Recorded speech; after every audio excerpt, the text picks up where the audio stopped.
and I hope you guys learned something today. And again, like I said, he'll be back. So now we're going to be joined by Justin Parnell. He's the Senior Brand Director of Oreo at Mondelez. And moderating the session today is going to be Patrick Gutt. He's the VP and Head of Advertising Agency Sales at NC Solutions. So welcome to Justin and to Patrick. Hey, guys. Thank you, Lauren. Hey. Hey, thanks so much. Sorry, trying to get off. Yeah, you gotta have a nice clean screen there. So yeah, we'll let you guys get started, and I'll jump back in towards the end. Cool. Thanks so much. Hey, Justin, how are you doing? Good, Patrick. How are you? Doing well. As we kind of get into this and think back, I think we're going to focus a little bit on the past quarter and kind of what's happening further on. But the first word that kind of comes to mind when I think about the past quarter is disruption, right? From the manufacturing to the consumers to what they're buying, the whole ecosystem has really been disrupted. And as we walk through the next 30 minutes or so, I think it'll be very helpful to get for attendees to get a line of sight into Oreo's perspective on this and how they've navigated through this time, being such a flagship brand in the market. So maybe we start off pretty easy and just kind of think through like just impact. The way that NCS looks at the data in purchasing behaviors, we look at three chunks, right? We have a home confined purchasing phase right now where we see overall CPG purchasing up 17% year over year. People are buying a lot more. Previous to that, we had extreme buying. That's the epitome of the empty toilet paper shelf, right, that you see in the stores, and then folks stocking up beforehand. What was really interesting as we layered on top was a little bit of Maslow's hierarchy of needs, right? So going into Psych 101 back in college. And what we noticed is that in the extreme buying phase, there was a tremendous uptick in that in the safety products. So toilet paper, hand sanitizer, cleaner. Once that was resolved, we noticed in this now home confined phase where folks are at, there's been a shift to go up the pyramid and continue climbing. And we've seen a tremendous impact or spike in sales and consistent replenishment of cookies, snacks, comfort foods, etc. Right? And we think that that's tied towards a sense of emotional comfort folks are looking for during an uncertain time. So from an Oreo perspective, can kind of talk through a little bit how the short-term impact as you see it now has impacted your overall consumer base and kind of shed some light on the data that we've been seeing on our end? Yeah, I mean, it's very consistent with everything that you just said. It is interesting to go back to Psych 101 and Maslow's hierarchy of needs, but it's exactly what we're seeing in the category, cookies, crackers, snacking more broadly, is people are turning to snacks as a way of comfort, right? As a means of comfort. Snacks, particularly brands that you grew up with like Oreo, are very nostalgic. Like they do bring back memories of childhood, and there is an element of safety, and security in those memories. And so it's really interesting to see what's kind of unfolded, because it's exactly what you described, right? In the sort of mid-March timeframe, right? That's when we saw a massive spike, and that was more, panic buying. Just load up your pantry. People were very anxious and uncertain around, what all this meant. Being in a pandemic, being in a lockdown, and certain categories, they're not expandable. Like a toilet paper. I'm sure it was a spike, and then eventually, it kind of normalizes. But in the case of snacks, we saw that huge spike, but we've continued to see sustained, high double-digit levels of growth on our brands and in our categories for exactly the reasons we were talking about around, that comfort. And they're home, right? We're doing everything from home. We were schooling at home and working from home, so we're snacking more, and so we're continuing to see that. I mean, in terms of like none of us have a crystal ball into the future, but we do believe there's something kind of fundamental here shifting for us, right? Like that returning to home, the comfort of home. I mean, a lot of conjecture around what does the future of the workplace look like. I think a lot of people are, it seems a lot of companies are saying, there's going to be much greater flexibility. People might be working from home much, into the future, even post-pandemic. So I think that could have some interesting impacts on our category. So for us, it's been really, I mean, disruption is the perfect word.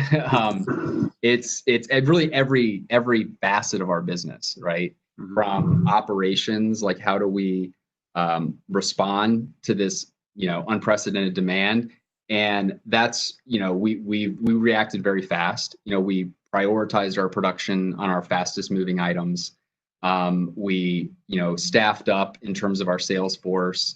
We obviously put a lot of protocols in place to keep all of our frontline employees safe. That was our number one priority. So it was like, that was kind of like job number one. And then we've done a lot of work from a marketing standpoint to ensure that our messaging was on point, that it was empathetic to what our consumers are going through right now, and also reflected changes in behavior. With being more at home, you see more recipe usage, for instance. So we dialed up our recipe content. So it's really, like I said, kind of impacted all aspects of the business. Yeah, absolutely. I think some of the creative part that you were talking to, the marketing side of that. Maybe if we take the shift over to that part, supply chain, I think is fascinating. I've never been in a store where I just work in CPG, so I go up and down the aisles just to take a look. I've never seen Oreo off the shelf in one variety, and the sales continue going up. So I think that's a kudos to the supply chain that you have in place. In terms of creative and whatnot, so our some other data we looked at is just the impact of creative, right? And so we know you should be advertising in market, but then what levers do you have to make sure that your advertising resonates the most? And adaptive creative is something we saw work really well as a whole. And I think a pillar of that, or just a prime example, is the Stay Playful campaign that Oreo put together. Can you talk through a little bit the process of doubling down on that, and kind of how you revamp that strategy to continue making sure that you're resonating accordingly in market with folks? Absolutely. Yeah. So our campaign, you mentioned it, Stay Playful. It's a campaign we launched about 2 years ago now, and it's really built on our brand purpose, which is all around inspiring moments of playfulness in the world, because we believe that playfulness brings people together. And so when our world was turned upside down, and here we are locked at home, and everything has been disrupted in our lives, it was interesting for us to go back to, okay, as a brand that believes in the power of playfulness to bring people together, how do we lean into that? And especially when people are so anxious, and there's a lot of uncertainty around us. And what we were really inspired by was how people were finding ways to connect in a playful way, right? Like, I mean, you see it in, online dance, like TikTok, challenges, booming. You see it in how people are, doing book clubs and yoga through Zoom.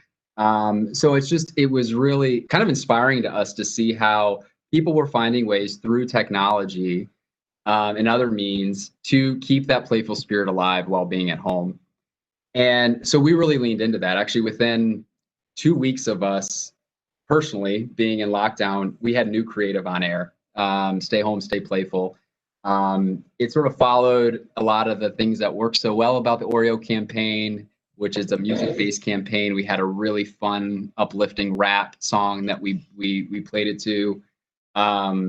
And we used user-generated content. So we found actually real examples of people keeping that playful spirit alive. And it was like a nice sort of, I think we all felt the fatigue of COVID advertising, right? It was a real downer. Honestly, when you're watching the evening news, you're like, oh my God, but this was sort of the juxtaposition against that, right? Which was super, it like reminded you, like, yes, times are tough, but let's remember to keep that positive, optimistic spirit alive. That's worked really well for us. And I think because it's right in our wheelhouse. And it's what the world needs right now. And even more so if you think about the challenges that followed, right? Is to remember what unites us, what we share in common. So I think that's been super effective for us. And the other thing I would say is, like I mentioned, is the shift, recognizing very quickly that there was going to be a shift in usage behavior, right? And we had the benefit, it's global brand. We lean a lot on learnings globally, and we actually try, when possible, to pull content from other markets in our company. And China was ahead of us, right, on the curve. And so they had been through the lockdown. And one of their learnings was they saw a big spike in recipes. And they switched a lot of their digital media over to inspiring recipes with Oreo. Of course, we can't use the Chinese content, but we quickly kind of looked through our library and found we had some great assets, in the U.S. Our Latin American partners had done some excellent work, and so we quickly repurposed those assets and went live on across digital and social with recipe content, and that's performed really well for us also. So I think it's reacting fast and being insight led, really, like, kind of what are our consumers going through, how are their behaviors changing, and making sure we're being empathetic. So. Yeah, I think that's super helpful. It's interesting seeing the perspective as that works through. I have to ask, at any point during that process, and you had such a quick turnaround within 2 weeks, getting creative is unheard of, especially in times where SLAs were bogged down. So kudos to your partners that you work with. Was there questions of if we should even advertise? I know a lot of advertisers were pausing, going dark for multiple reasons, and data keeps telling us you have to stay in market, But from a brand perspective, like, what was there a conversation or a struggle, or was it like, how'd that go? No, never. And I think that speaks to our belief and philosophy as an organization. I mean, we believe in the power of brand building, not only to drive short-term sales, but long-term brand health. And I mean, we didn't need it in Q2, right? In terms of, like, we were pretty much selling everything we could make, but it's not just about Q2, right? It's about, like, if we're putting the right types of messaging out in the world that's of value to our consumers, and we're continuing to build that relationship with them, then it's well worth it. And there's plenty of evidence. I'm sure we've all seen the studies from past. I mean, we haven't lived through a pandemic, right? So we don't have that data. But from past crises, you name them, that the brands that continue to invest and out-invest their competitors emerge much stronger. And that's our focus, right? I mean, we've gained, I was just looking at data earlier this week, we've gained 8 million new buyers on Oreo. Now, Oreo is a very highly penetrated brand. So to gain 8 million new households during the pandemic period is massive. And we've studied those buyers, right? Like, they're very happy. They're delighted to be back, to be using Oreo again. Like, we're back on their radar. So for us, that's an opportunity. Like, how do we continue to delight them and keep them in the franchise going forward? So that's why sustained investment is so important to us. And it really isn't a question. We're actually increasing our investment in the back half of the year. That's great. Yeah, I mean, it's great hearing it from a brand perspective, because we sit on the data and the research side, and we actually believe that through and through, because the data shows it. So seeing brands take that to heart is great. 8 million, that's a huge number, right? Especially for such a highly penetrated brand. So as you transition now into the back half of the year, what is the thought process on the strategy of applying from what you've learned to what is going to be taking place the back half of the year? Is there a loyalty play of having specific messaging and strategies around those new buyers to bring them through the loyalty ladder further up? What is kind of the game plan for the back half of the year? Yeah. So a lot of the things that we're focused on in the back half of the year were things we were focusing on pre-pandemic, right? We're just doubling down in some certain areas, particularly e-commerce. So our e-commerce business was doubled in the first half of the year. And there was a lot of work that our e-commerce team put in place pre-pandemic that helped us capture, that growth and like win on share in e-commerce. So I think for us, and a lot of that was around getting, like, the assortment right, like having the right. We launched 15 new, we call them e-packs. So they're assortments specifically designed for the e-commerce shopper. And that's really helped us, our business really perform well. So we're going to continue to invest. We're doubling our investment in the back half in e-commerce versus last year. Multicultural, which has been a priority for us, continuing to invest heavily in multicultural, actually have new buyers, multicultural, so like Hispanic, in particular, Hispanics actually have over-indexed on, in terms of new buyers versus retained buyers. So that was quite interesting to see. We're investing in what we call personalization at scale, which is something we've been doing for a while now, but we're continuing to get more savvy around it, which is really about targeted, more tailored, timely messaging. So that's going to be a focus for us. And the other things that we've sort of dug into is there are certain products in our category that are over-indexing with new buyers. So that's helping to inform our supply, right? Like, okay, we need to make sure these items are in supply, and also which ones we need to, promote to keep those consumers in our franchise. Yeah, the data flow is super important, right? Because you get a new brand buyer or a new household that is trialing the brand. You have one time to make a first impression and then one time to make a second impression. And when they go to reach for that, you have to make sure that the experience is there. Absolutely. And that's, our number one priority. Well, it's safety in this environment, but then number two is quality. And that's what we look at for, like, are they delighted? Even as we're kind of, maxing out our production, are we continuing to deliver the best product possible? Because that's it. Like, at the end of the day, there's a lot of brand love out there, an emotional connection to the brand, but you have to be delighted every time you open up a pack of Oreos. So that's really the key focus for us.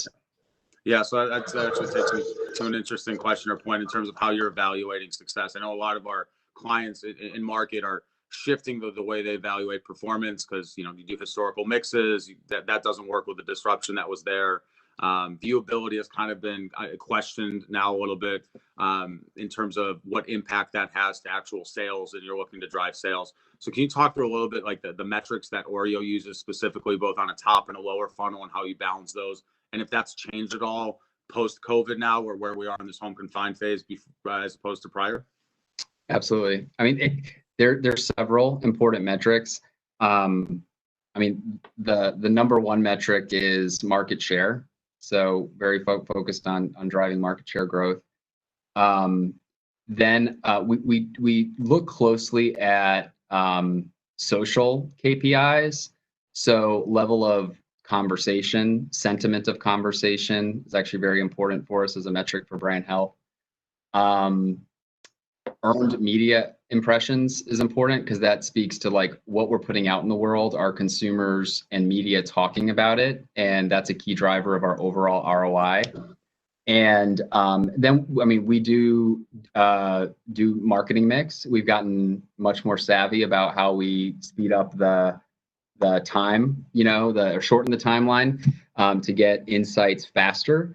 And then we're testing, individual pieces of creative immediately when they go into market to understand optimization opportunities. Do we need to shift the mix in any way? So that's ongoing as well. I don't think, it's interesting.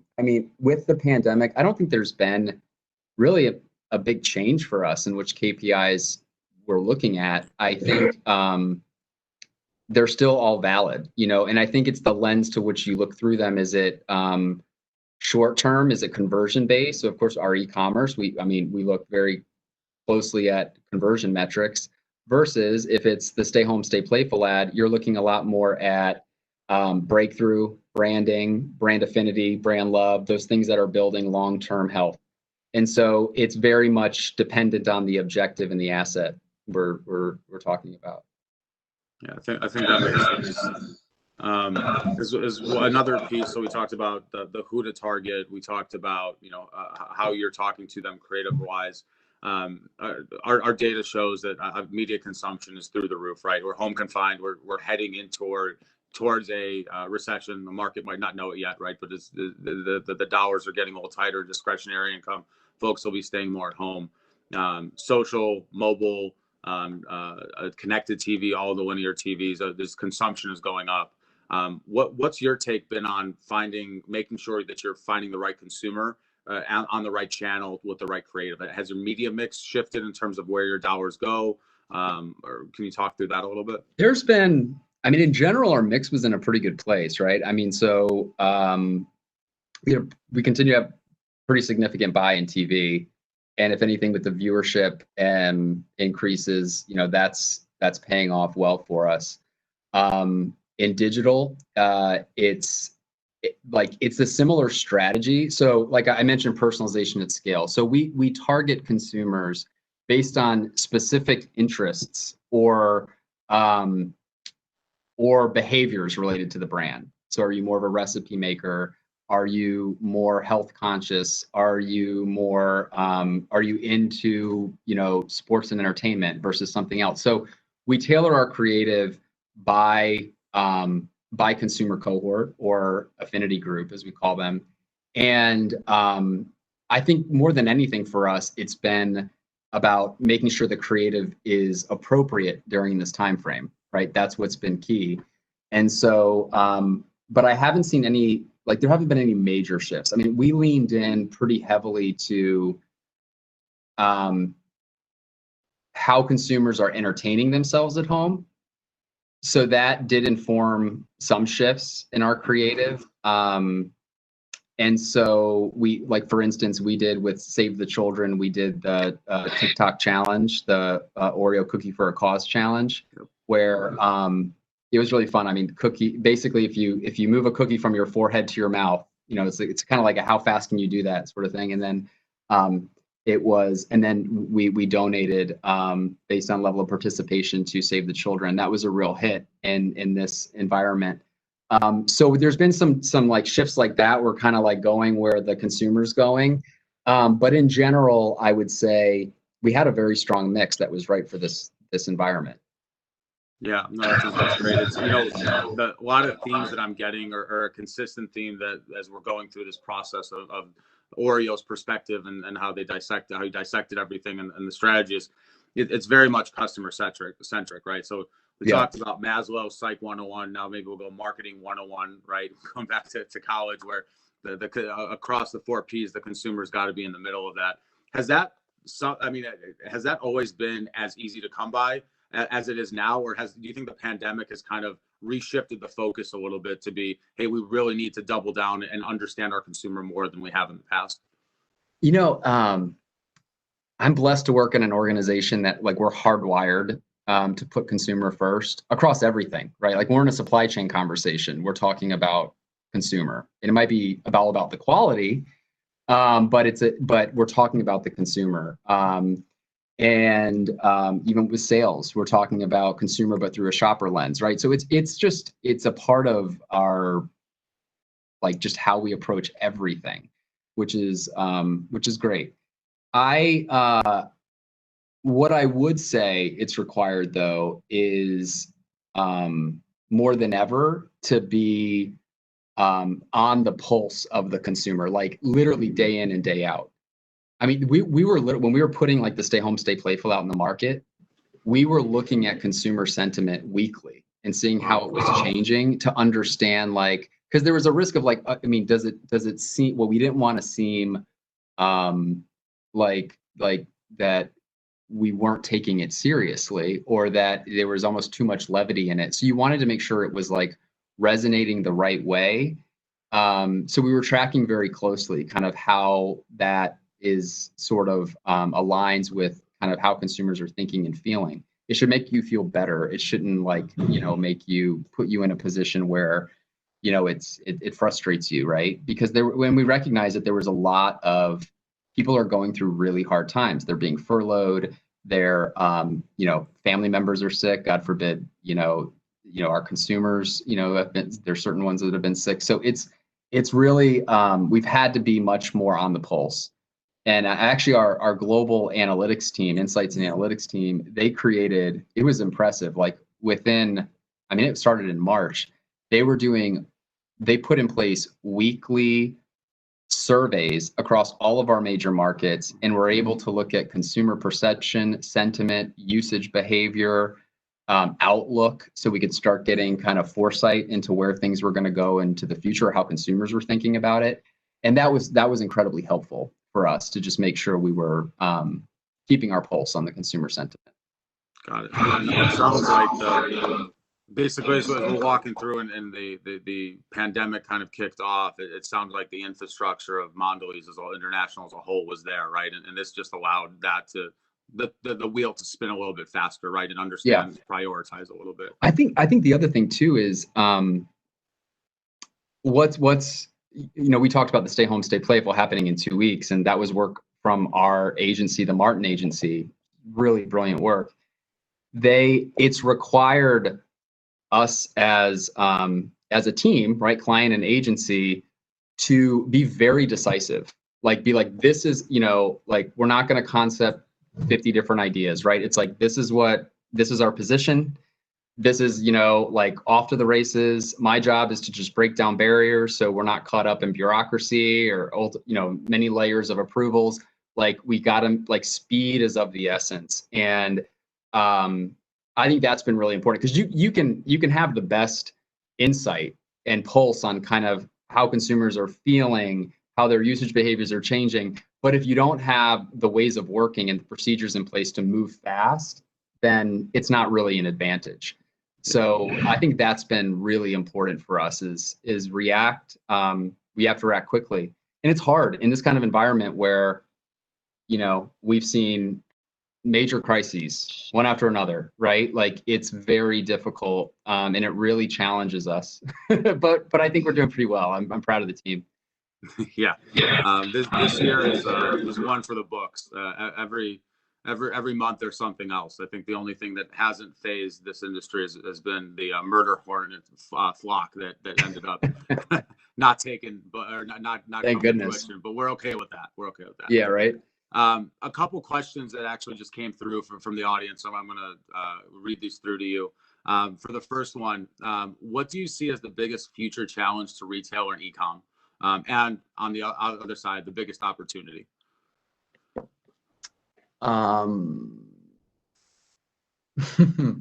Well, I think it's probably not the best way to answer it, but I think that what I would say, we've seen big channel shifts, right? And it's primarily that e-commerce shift, and that I believe it's here to stay, right? And I think people that maybe have been on the fringes, they were buying some items, some categories online. I think the lockdown, really pushed them over the edge, like fully into e-commerce, and now they're very comfortable, right? They see the conveniences, they see the value. And so I think that is a major shift. And so I would say huge opportunity for those organizations that are well positioned and they've done all the legwork to sort of take advantage of that shift. Big risk if you haven't, right? Mm-hmm. So I think so that's really important. I think there's some like nuanced things, like consumers are spending a lot less time in store. In general, like they're in and out, right? So that has implications to how you think about shelf organization, display, assortment. So if you're not, spending as much time browsing the cookie shelf, you have to be much more maybe focused in your portfolio of having the right items at the right price, kind of at arm's length. And I think some of those behaviors, I mean, who knows completely, but like, I think some of those behaviors are going to stick, where you might be, just more efficient in and out, just as people in general try to avoid unnecessary contact, where they can.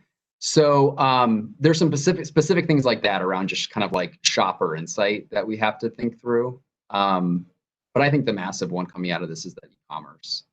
So from what we see, e-com is growing rapidly, right? But it's still less than, it's about 7%, I think eMarketer just said, in food and beverage, right, as a whole. Do you, as you've been making the shift, has there been always a focus on direct to consumer, or kind of as you've been doing that, obviously consumer purchasing has been changed through this process as a whole. Do you think this is, as you've been approaching it, Is there a different way that you develop talking to those consumers about e-com, different messaging, or is it still the overall brand perspective? Or is there any nuances to how you communicate when you're trying to drive D2C? I mean, it's much more down funnel, right? Like in our assets that are geared toward driving conversion, I think you'll see it, much more focused on the consumption occasion. It almost plays, if you think about the role that end cap serves in a grocery store, right? Because it is an impulse-driven category. That's how we leverage it in a physical environment. It's like just be present outside of the aisle to disrupt people and remind them to grab it. I think as we think about e-com world, media is so important. And I think it's really about creating that same reminder and desirability through our e-commerce content. So it's about delicious food. It's about new products. It's about reminding, in the case of Oreo, it could be the ritual, remind you to, twist, lick, and dunk your Oreos. What a playful moment with you and your kids. It's like, so it's going to be much more focused on the consumption moment or the attributes of the product. So that's what I would say, kind of the major difference between more of our equity versus conversion tactics. Got it. Another question from the viewers or the attendees. When it comes to communicating with your consumers, how do you think about brand purpose, and how does that impact your approach to marketing? It's super important. I mentioned earlier that our purpose is about bringing the world together, really making the world a more joyful, accepting place through the power of like playfulness. And so that can manifest in many different ways. It can manifest in the types of stories we tell in advertising. It can manifest, like I mentioned, the Cookie for a Cause challenge. So, what we really focus as a brand that's long been about families and children, and connecting families and kids. One of the biggest challenges that we saw as we entered into the pandemic was kids that relied on schools for food, for education. They weren't getting the support that they needed. And so when we looked at like, how can we show our support? It was, we joined up with Save the Children. And because they were really using their resources to help with at-home education, to help kids that needed connectivity to educational resources and food. And so that was important to us. And that was very much informed by our roots as a brand that's always been about, bringing joyful moments to kids and families. And so that was, it informed kind of who we support and how we support them in this time. Similarly, I don't know if you're familiar, Patrick, but, we've been a longtime supporter of the Pride movement. And this year, when the parades, typically we'll show up at the parades, and in a sign of our support. This year, obviously, the parades were canceled. We launched a campaign called Proud Parents, where we really encouraged parents of LGBTQ children to come out in support of their child, as we know that's one of the most important bonds we have, right, as people, as individuals, is with our parents. And for a parent to show their acceptance is the most important thing that they can do, especially as they're coming out, right? So it's like, that felt very right for Oreo, right? As a brand that's always been about that parent-child bond, like how can we encourage and inspire parents to really come out and show their support? And we activated that in partnership with PFLAG, which is the largest ally organization. And it was a huge success for us, right? And when we say success from that perspective, it's really about level of social conversation. Have we inspired people? Have we gotten that message out? And you're going to continue to see more from us on that platform in the back half of the year. But I think purpose is absolutely critical. And a lot of times, we default to cause marketing. Cause is important. I just gave you some examples of how we've done cause recently. But I think ideally a purpose should inspire everything that you do as a brand. So it's like how we think about the consumption moment, the playfulness of the ritual of twist, licking, and dunking. We think about the barriers in the world that stand in the way of playfulness and how we as a brand can help break down those barriers. So I think it goes well beyond just cause and communication. It should inform everything we do. Yeah. A great initiative, and I think like everything that we keep talking to. If there's one thing I'm taking away from the session and Oreo's perspective is just customer centric, right? The customer is everything, and everything, every component is a branch off of that. And it sounds like, once you get that philosophy down, the other parts start just falling into place, because what the purpose is to make sure that you're connecting with the consumer. And this is just an example of that. I don't know how much more time we have. I'll ask one more question, but Lauren, feel free to kick me off whenever we're over. What changes are you seeing with your competitive set? Has the category expanded, or has the increase for at-home baking or cooking had any effect on that?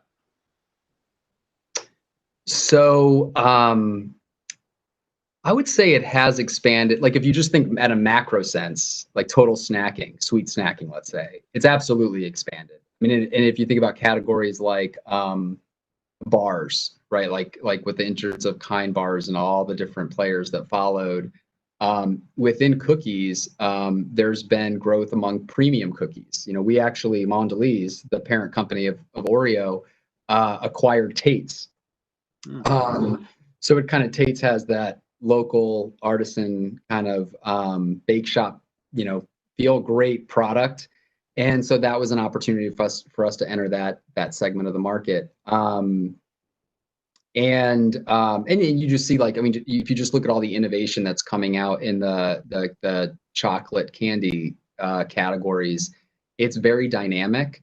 So yeah, I don't think that's nothing new, right? We've just continued to see that, and we'll continue to see it, right? As consumers' needs continue to evolve, we're going to see new brands and new segments created. And as a company, we're very much, focused on that. Like we basically have an incubator, kind of we call it Snack Futures, where we build new propositions and test and learn in-house and make minority investments, and those that pay off, we scale. Earlier this year we bought, we acquired Give and Go, which is a big player in the fresh bakery section of the store. And they have a very strong presence in Canada, also in the US, like they're growing. But that gave us access to a whole new part of the store, right? Where we can bring our beloved brands, our great flavors into an area that's highly incremental to our core business. So yeah, it's dynamic for sure. And I think we're just doing everything we can to take advantage of those pockets of growth. Awesome. Yeah, guys, thank you so much for being here today. One last question, Justin and Patrick, I have to ask you this too. What is your favorite Oreo flavor? Like specialty Oreo flavor? Patrick, I'll let you go first. I don't want to bias you. Oh no, the lemon is my favorite. Out of all things, I like citrus and tart, and that's it. I mean, but nothing beats the just the Oreo. Like I just think of myself as a kid coming home from playing sports out at the park, and then coming inside after my mom yells at me to wash up, and then having some Oreos with my friends across the couch. Like that nostalgia memory is there. But as my palate's matured, maybe on a certain day, I go with the lemon flavor. Okay. Very nice. I love that. That's that comfort. Patrick just brought that comfort, that nostalgia to life for us. So I love double stuff. Good old double stuff. It's my go-to. Yep. Nothing better than that. We used to have fun back in the office days, bringing the most random Oreo flavor that we could find. And I'll tell you, Target does a great job. Having watermelon and pumpkin spice. They do a phenomenal job. They really do. Yeah. You guys do. So yeah, thank you guys for being here today. Come back anytime. We're always here. Thanks, Patrick, and thanks, Lauren. Hey, Appreciate Justin, it. thanks so much. Thanks, BI. Cheers. Bye-bye. Cheers. All right. So that was awesome. And we're going to keep this momentum going. We have, for our next session, we have Yvette Davis.